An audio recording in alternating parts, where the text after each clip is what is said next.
Welcome everyone to our first evening of Public Interest Week 2021.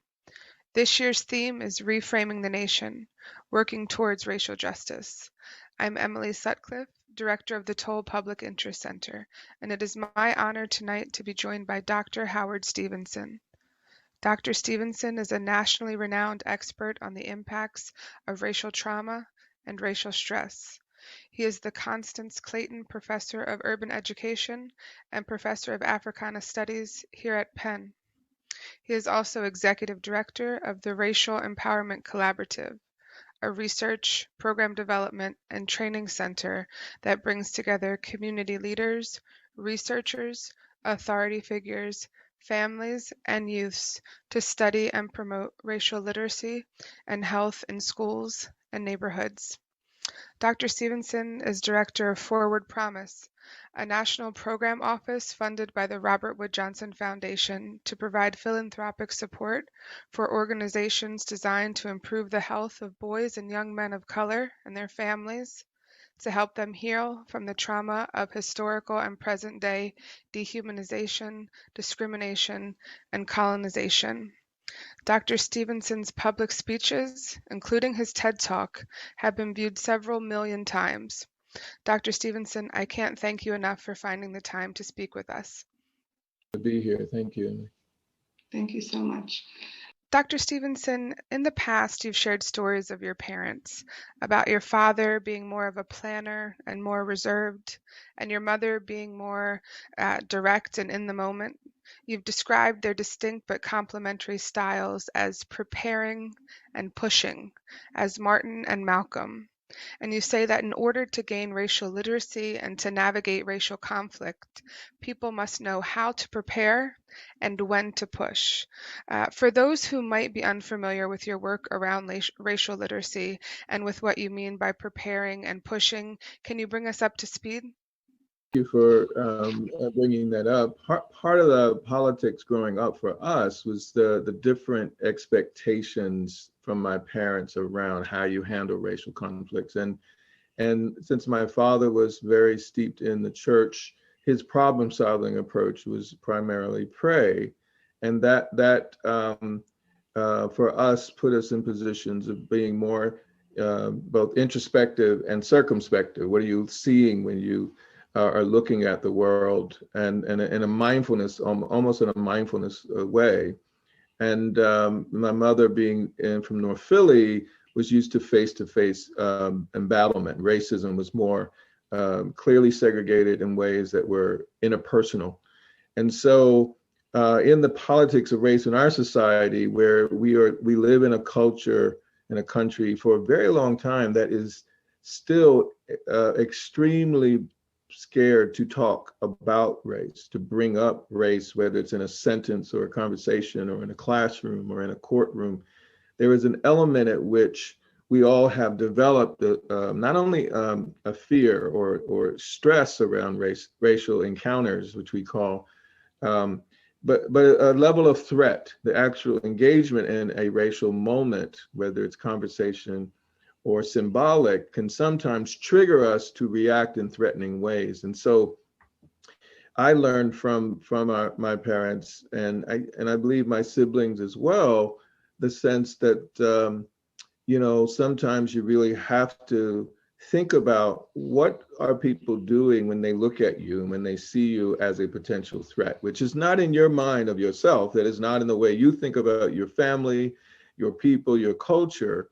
But would you have a different strategy in deciding what to do with someone who treats you as if you're a threat versus someone who sees you as a human being? And that's where I would say the prayer or the preparation, the processing, the thinking through is necessary if we're going to be successful at navigating racial moments, encounters in between people.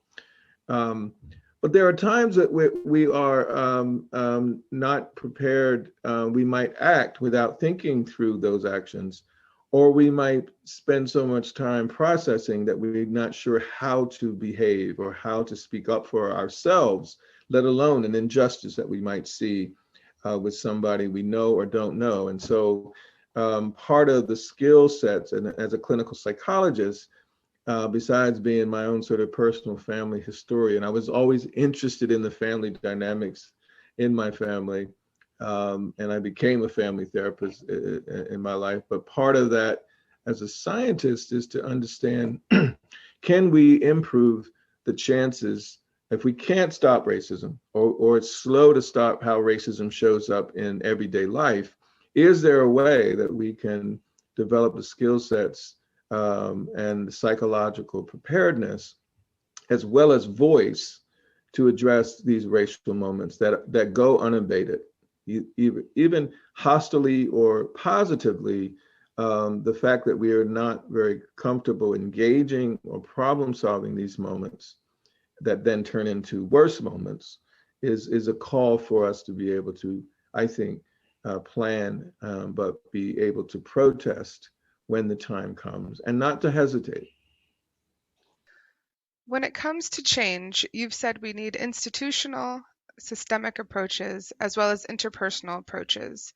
And when it comes to the interpersonal change, it's not easy if you don't have a stress management approach. It seems uncommon to address racism from a stress management approach. Can you tell us more about what you mean by that and why it's so important? Yes. So a lot of folks will say, you can't train your way out of racism, and that's absolutely true, I believe. But I also don't believe that if you change a group of systems policies, which is very important in changing structural racism, it doesn't necessarily filter down to the frontline people who have to engage folks every day, whether that's police, whether that's teachers.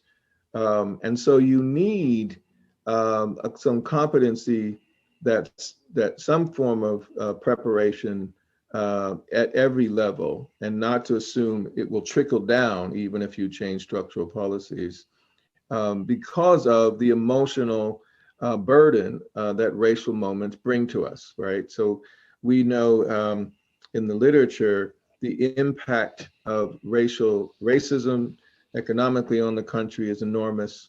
That work has been done by economists. Sandy Darity out of Duke is phenomenal in that work. But we also know out of the work, say, David Williams and others at Harvard, where the impact of racial tension and stress and microaggressions that accumulate over time have significant health effects. And so in some respects, would we think differently about how to negotiate racial moments if we thought they were simply minor mishaps that sporadically show up, or they accumulate our inability to take care of ourselves over time? What if we knew that not dealing with racial conflict in our lives, in our workspace, in our families, could contribute to higher risk in cardiovascular health, right? And in breast cancer, let's say, in Black women? Those notions we can track a lot better now. So in our work, we're trying to say stress in the interpersonal space is the primary place you can identify both and observe how impactful are these microaggressions and macroaggressions, and can I do something about it rather than sort of suppress them or hope they go away or hope people get better? And in a sense, that is not a healthy approach. If you thought about any other physical illness, you couldn't really say, if I started having pains in my chest, I could just assume it goes away. And we do that. But let's say you did that for not just a couple of weeks, but for a couple of years, right? And then what would be the accumulation? So stress, in a sense, is a doorway for us to understand how we are responding to rejection or support. And then the question is, if I notice it's affecting me, and the last thing I'll say about the impact of racial stress is that more studies have found that not only in health problems, but sleep quality, for example. So if you knew it affected your sleep not to be able to address these issues, would you think differently about developing a coping strategy for racial encounters? And so that's part of the rationale for why stress matters. And I don't think in systems, you're only as good as the frontline worker. You could have a great police captain, right? You could have great policies, but if there's no way to determine that the police who interact with young people or the community don't get the message of the policies or don't have the skills to act out those policies, it's lost. Yes, it's as you mentioned, this is another vibrant example of how trickle-down approaches are ineffective. Change must be actively implemented at every level of a system. And building from there, in the wake of so many highly publicized police killings of Black people in the US, all set within this unusual landscape of a pandemic, we've seen an increased attention to race. Diversity trainings are popping up everywhere, books on whiteness are flying off the shelves, celebrities are speaking more openly about racism. But there are concerns that these efforts are superficial, are fleeting, that as capitalism does, even attempts at fighting racism have been hollowed out and commodified. And all of this is juxtaposed to an increasingly brazen, vocal, and violent rise in white supremacy movements. What are your thoughts about our current moment? What role can racial literacy play in deepening and entrenching meaningful, positive changes in our society? Part of the challenge has been in our history, we have seen the retrenchment. We have seen right after a moment of hope or a moment to change, going back just to Reconstruction, there's a backlash that we expect, a white backlash of violence that has been part of the history. My brother worked down in EJI, did a study looking at a new, just after the George Floyd experience, a new research on numbers of lynching between, I believe, 1865 and 1876, in which they found 2,000, I believe, maybe more, I'm blanking on that, maybe 4,000 more lynchings that were not discovered. And part of that reframes, a time where there is this hope for change, followed by this incredible violence in ways that are more virulent. And we're seeing that across the history of this country. So the doubt is very much is valid. Can this country really make these changes? But the one thing that happened, I did see after the deaths of Breonna Taylor and George Floyd, is this different angle that people had, which some are talking about a kind of empathy. I couldn't sort of look away, in a sense, right? In this country, one element of privilege is you could look away from horrible racial things, right? And that's a choice that some people have. And if that is the case, they might not be feeling this experience the same way. Empathy, as much as we can describe that, is an element we consider that might be useful in the ways that people might change their views, right, about what to do about race and maybe be more willing to stick their necks out. We've seen in some of the schools that we've been working in across the country that in the 60s, money children actually got all their information from parents, whereas this time children could push parents to think about these issues in ways that weren't top down, right? There are ways in which everybody witnesses from angles. You had multiple conversations, multiple challenges on traditional status quo, I would say racially incompetent or racially illiterate thinking and planning, so as the people would have to think about their privilege in a very different way. I don't think this is going to last, but I do think we have a moment in which to actually, can we get at the hearts and minds as well as the policies and practices. But it's going to take work, and it's going to take commitment and cost from those who are used to having power. So, Dr. Stevenson, in schools of education and law schools, what kind of racial literacy tools can and should faculty members be utilizing in their classrooms? And what about professors who may be renowned in their field but who don't engage in education from a place of empathy or who lack awareness of self or others?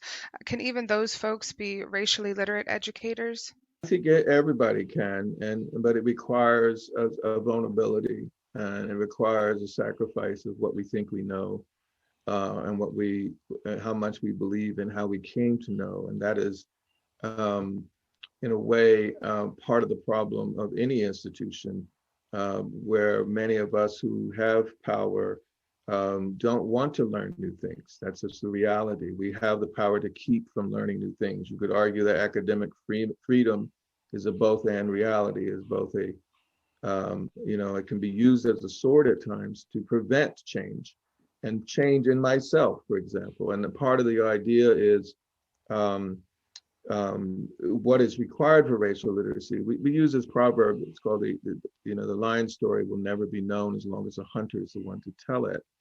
And so a big part of that is everybody's story. Everybody has a story. Everybody's story is important. Everybody's racial story is important.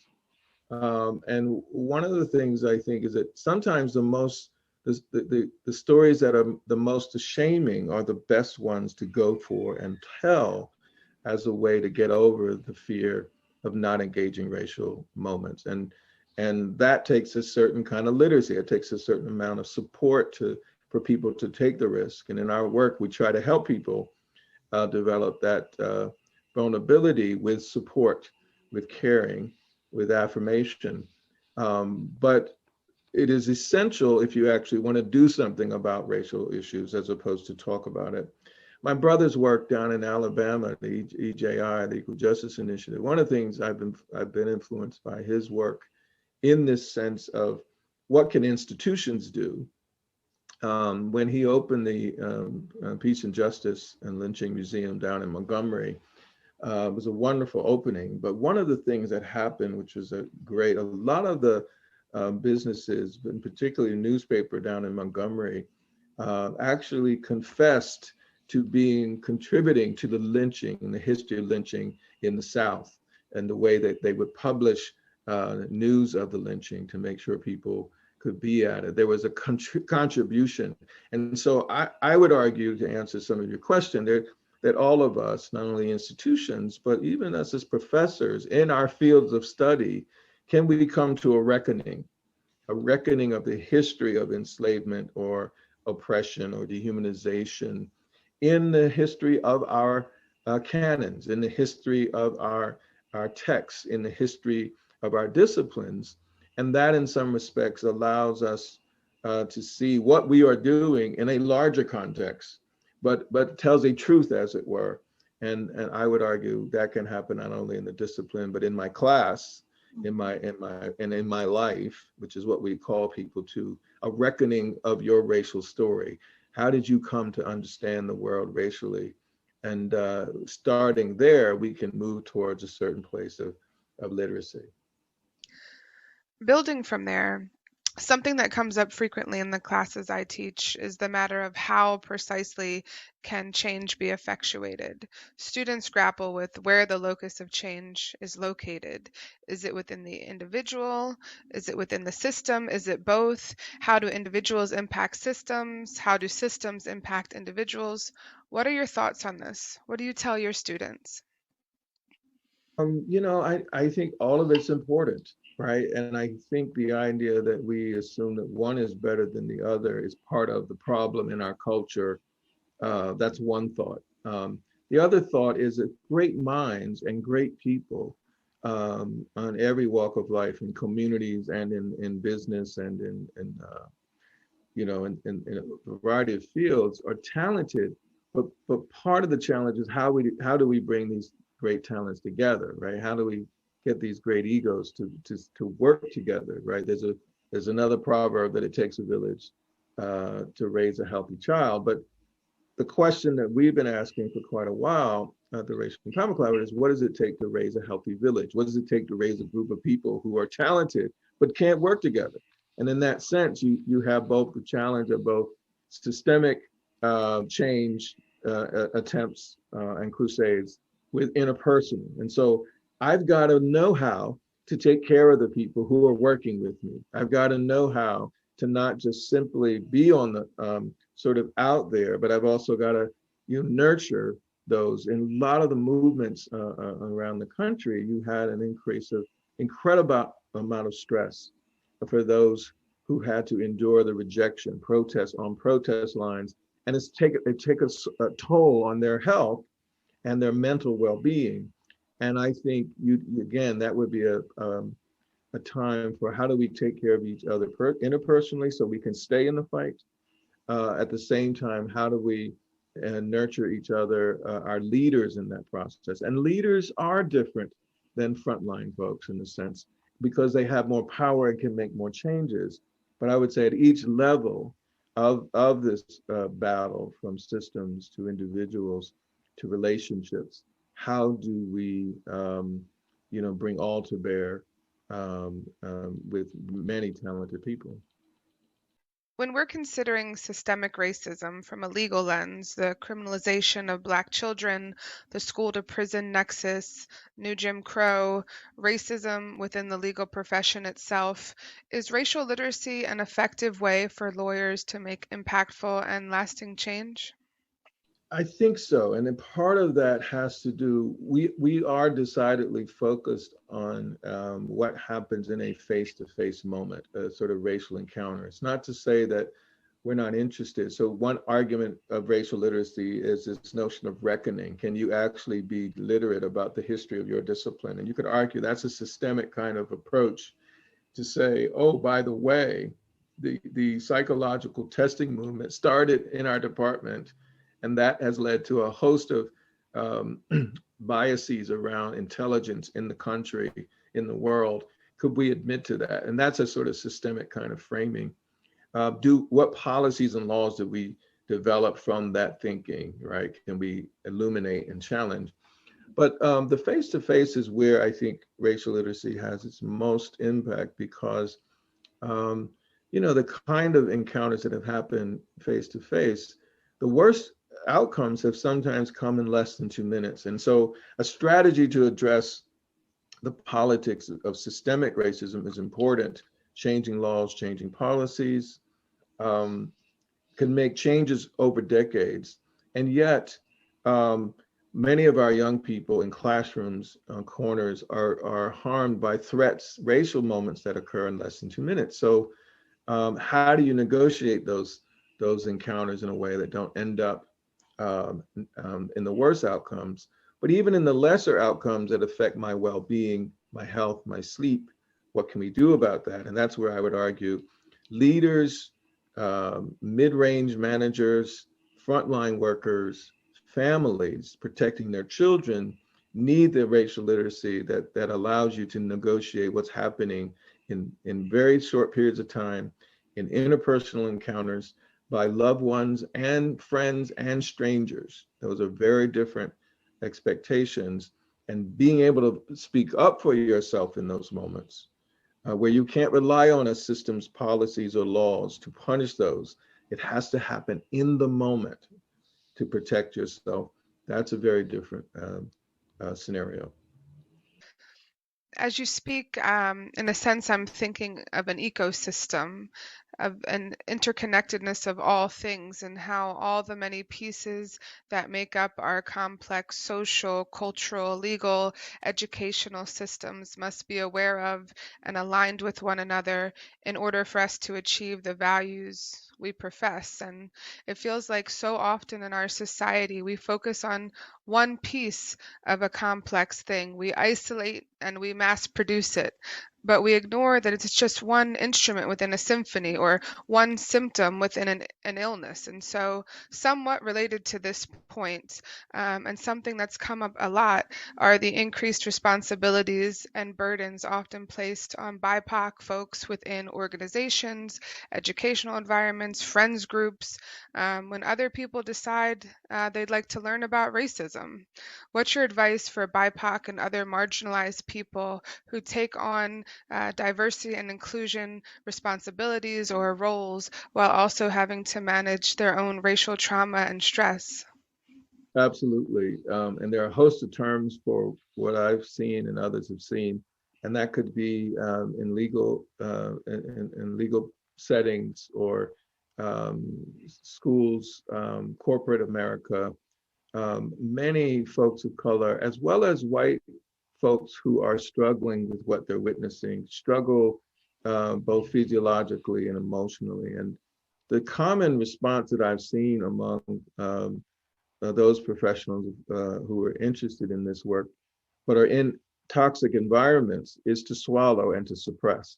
And part of that is I kind of shape-shifting. I described it about myself in first coming to Penn, that trying not to make other people uncomfortable as a person who is different, because in the elephant in the room of any room is that if I make you uncomfortable, I could trigger your abuse of power that's going to hurt me in some way or my future. And so even in private, predominantly white independent private schools, in the same ways as these other settings, many folks of color or who are allies in these issues, they suppress themselves and they don't speak up. They might see things, but they take that home with them. They take that in the other parts of their lives. And racial battle fatigue is one term that tries to describe that. And one of the ways, if I could share with you some of our racial literacy strategies that might help, is that when we think of moments of racial encounters, we think of, in those moments, what is happening. And a lot of times it's an overtaxing of how to regulate my emotions, my body, my thoughts. And all of that noise that's happening in the space of a couple of minutes is interfering with my ability to listen, interfering with my ability to process, to focus. The neuroscience research on these kind of moments is that sometimes we physiologically react through sweating, through inability to focus our eyes, to outbursts and spastic movements. And there's nothing more uncomfortable, if you can imagine, being in a social situation where you don't control your own body functions. And so for many people, silence is the way to go about it, right? If I'm worried that I might do the wrong thing or say the wrong thing or look absolutely ridiculous in a racial moment, I will just hunker down, I'll avoid. And I would say that's the most common strategy. The problem is for folks of color who are interested in issues of racial progress, they will have to endure things that are not really helpful to their health. We also know that it's not just when incidents happen or encounters happen that people are the most stressed. Sometimes they're just as stressed before an encounter happens that they anticipate, and long after. That can linger for years. And so in that sense, we think of these encounters. How do I get a hold of my body? How do I get a hold and control of my emotions? The research that we've been doing for years has found that in families, when parents talk to their kids about race, or children get more conversation about race, those children do better in navigating racial moments, as well as anger management, depression management, a host of other issues. As early as preschool, for example, talking about race can be very healthy. And that's very true even in the context of law offices or in legal spaces, you could argue. And in some respects, the question was not, does talking about race help, but why does it help? Why is it useful? And this theory that we've been working on is that children who actually gotten some feedback, they're less bothered. The same is true for adults. If I've been exposed to racial moments and even given skill sets on what to do, I don't get overwhelmed. I don't go to threat levels when a racial moment happens, right? And this is what we found is true for adults as teachers in classrooms, that a racial encounter will show up and they don't freak out, they don't turn away, they don't avoid. But another thing that happens in having talked about race is your stress level goes down, but your confidence to engage the moment goes up, right? And so when we think about in our work on racial socialization, the young people we work with, these are some of the topics that we're trying to include in our curriculum. How do you cope with antagonism? How can you be alert to racism so you're not sort of caught off guard? How to be alert to privilege? How to engage in being in different spaces, cultures that don't reflect yours? How do you feel proud about who you are as a person of difference? How do you reject the inferiorizing of the country and the world? But the skill sets, what we learned is that racial socialization is sometimes sporadic. Some parents are very clear and others are very vague. Some DEI programs are clear, but they're not always direct. And what do I do when I have to navigate this work? And we've noticed, and one particularly large defenders association in the country has asked our help to navigate. Even the law offices, let's say, they are struggling between older and younger lawyers over issues of who's doing more racially, where there are very different definitions of what racial progress as a lawyer means. And so the conflicts in negotiating that is influencing the climate in the offices. So racial literacy is more like, how do we become much more skilled at reducing the stress as well as building the confidence? And so 3 skills: reading, recasting, resolving. Where reading a racially stressful encounter is around, do I see the racial elephant in the room? Some people don't see racial elements or racial moments. It's not bad or good. It's just a reality that because some of us have had like a mother or father like mine, we're always talking about it, right? It's in the church polity in an AME church, right? So seeing racial elephants is key. Seeing racial moments. How do I decode the politics of what's going on right in front of me? The text, the social media right in front of me. Recasting is about, can I change a highly stressful racial moment from threat or impossibility to one that is possible, where I can engage it?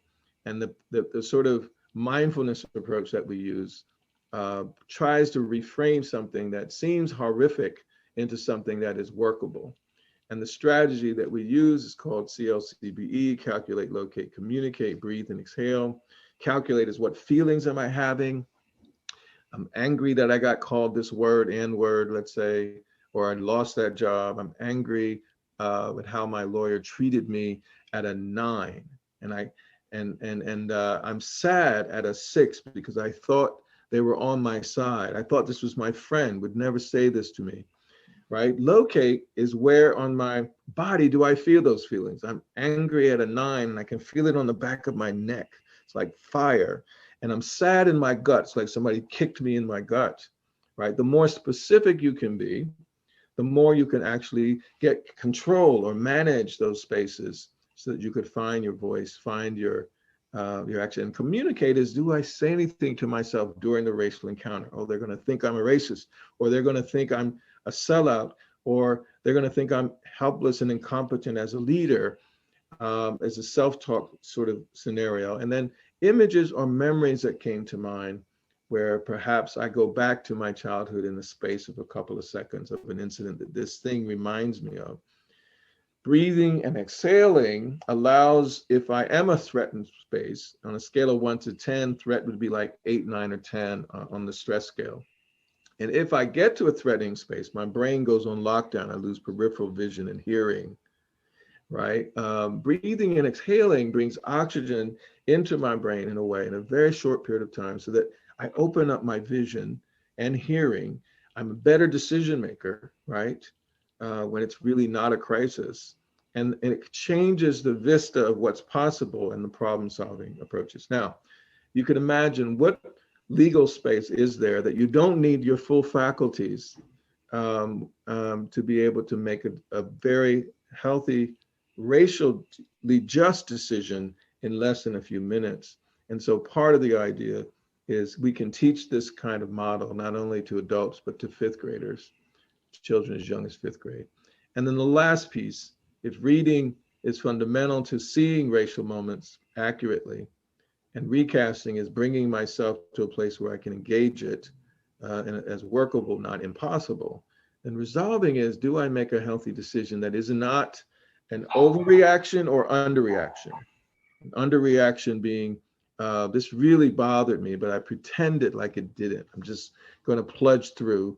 And overreaction is when you curse at everybody, including the cat and the dog, and they have nothing to do with the racial moment. Do I not just talk about social justice, because I have strong social justice beliefs, but do I actually behave and act in the space, in the place that I'm working, in the place that I'm living, that demonstrate that not just that I believe, but I can behave in that way. So I'm going to stop there. I'm sorry for the long diatribe.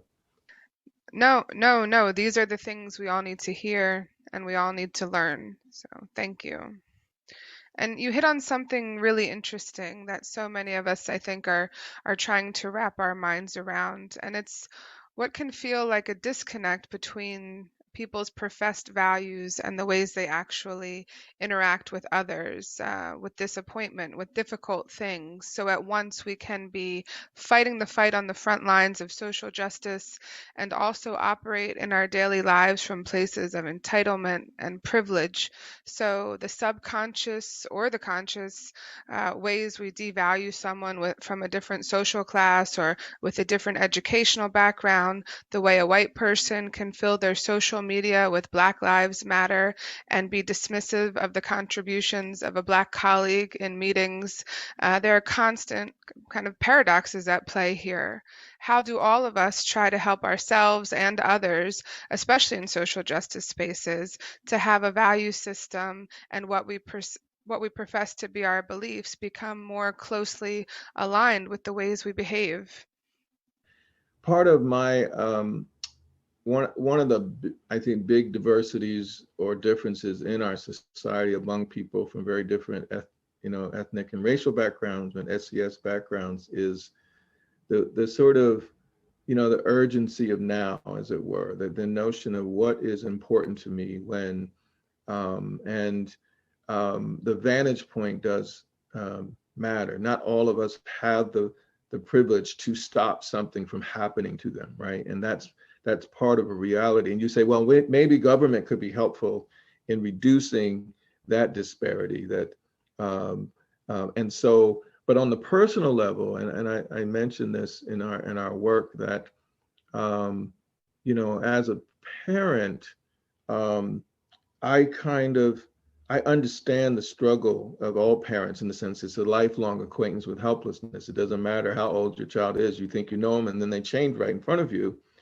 And we all have a universality in that regard of how challenging being a parent is. But not all of us understand what it's like to be a parent of a child who's different, who has to go out into a world in which that world might harm them. That, you could argue, is a kind of privilege. But what if they did have a child that was going to be vulnerable just because of who they were, right? And I've said this around police officers and teachers, that when I see police officers and teachers, when you see my child, right, or a lawyer, right, if you're representing my child, I want you to see my child as your child, right? Because I know if you see my child as your child, you won't shoot them. You won't easily expel them. You will not easily sort of not listen to their fears of coming into a courtroom because you wouldn't do that to your child, right? And in a sense, part of that ability to put myself in the role of somebody who I love, who's just as vulnerable to these moments, is part of that capacity, that ability to turn my beliefs into actions. Because, if my child is on trial, or if your child is in danger of being misunderstood by a police officer in less than 2 minutes, and in 6 seconds in Tamir Rice's case, you would run over hill and dale. You would step on everybody in the way. There would be no question about your ability to act on behalf of your social justice values. And part of the idea is that we move away from our rationality about social justice and start to put into, this is my child, these are my people, this is my community, and understand that unless you have some skin in the game, it is just talk, right? But we do know there have been leaders in our past that have been able to move from just ideas to actions, even if, and I think because they had a vision of humanity that they were inclusive of, but also included others not like them in the policy. Yeah. So this brings me to the question of what role can and should white folks play in racial education. We've seen a lot of recent pushback against some of the most famous whiteness scholars. What should we make of all that, and where do we go from this point? I think people still want to keep whiteness supreme, and to give that up is really difficult, right? You know, I was working a consultancy some years ago about trying to challenge the Marlboro image, right? And it was so difficult. You couldn't get them to change that image because it was so powerful and representative, right? Smoking ads, yes, but changing that image, nah. And part of that, I think, is what's happening. But I also think it's also part of the backlash. Who are we going to be as a country if we don't have whiteness as supreme in everyday life and policies? And so I do think that that's part of the fight, right? And that when white parents are able to see that their children growing up illiterate in this racial world, which is changing, that they're unprepared for that world, right? School teachers and leaders, the preparation and graduate programs around law, around science, has to open up to the greater knowledge that we have about how diversity matters, but how race is so central in how we come to understand the world.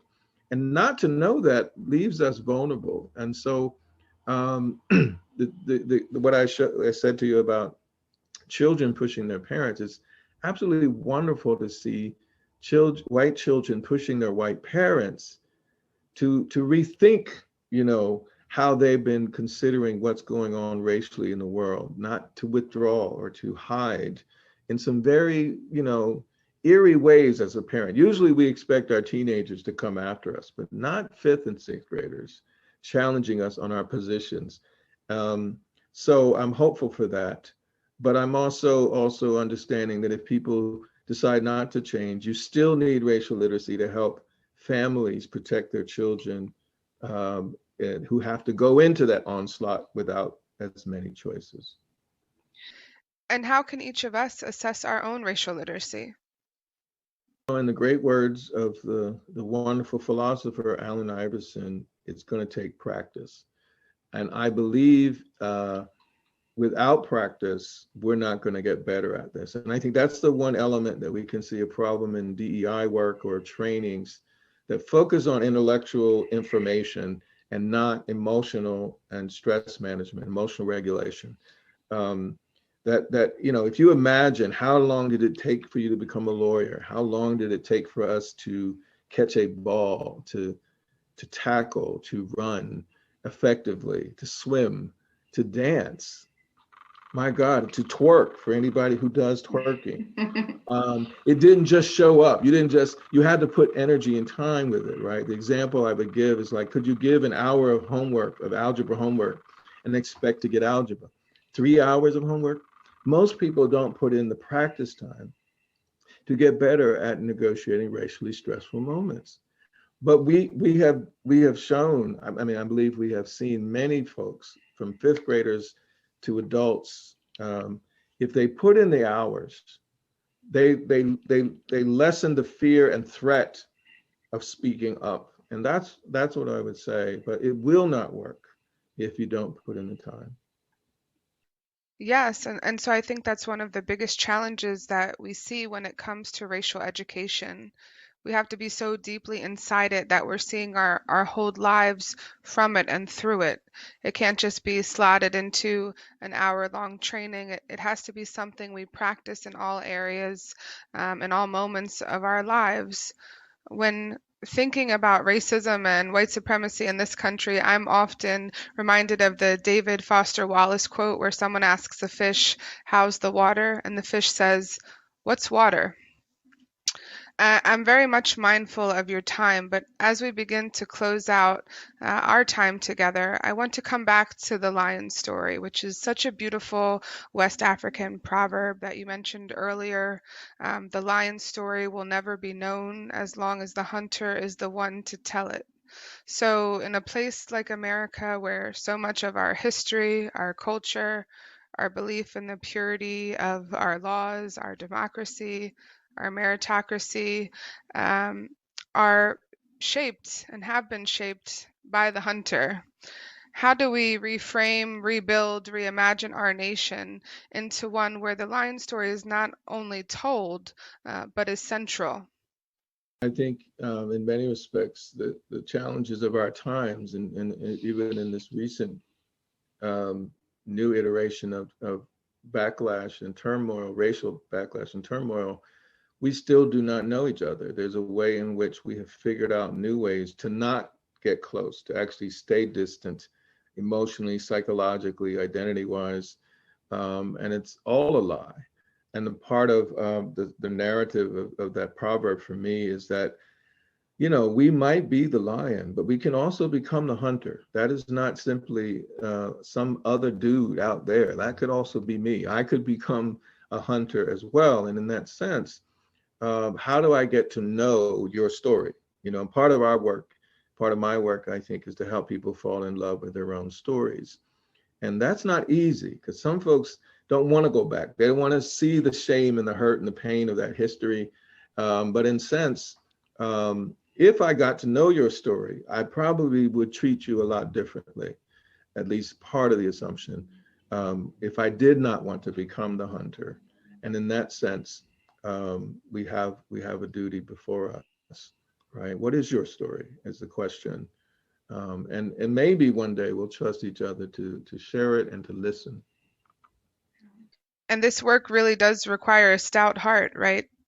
If we're really committed to anti-racism, to anti-classism, on and on, we have to be willing to take long and painful looks at ourselves, right? To embarrass ourselves, to make someone angry with us, and to keep coming back in service of the learning.